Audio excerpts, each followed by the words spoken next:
Starostlivosť o predĺžené vlasy je jednoduchá. Tu je pár tipov, ako sa o ne správne starať. Farbenie. Vlasy môžete farbiť, ale odporúča sa používať jemné, šetrné farby. Pred zákrokom sa poraďte s kaderníkom, ktorý vám vlasy predĺžoval. Úprava.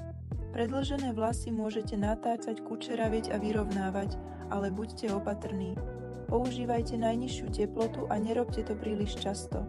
Umývajte vlasy šampónmi bez obsahu oleja. Sušte vlasy fénom pri nízkej rýchlosti a teplote. Snažte sa nesmerovať prúd vzduchu priamo na korienky. Používajte len špeciálne hrebene na predĺžené vlasy a češte od končekov smerom hore. Pred spaním si vlasy zviažte do mäkkej gumičky alebo vrkoča, aby sa nezamotali. Tieto jednoduché rady pomôžu udržať vaše predĺžené vlasy zdravé a krásne dlhý čas.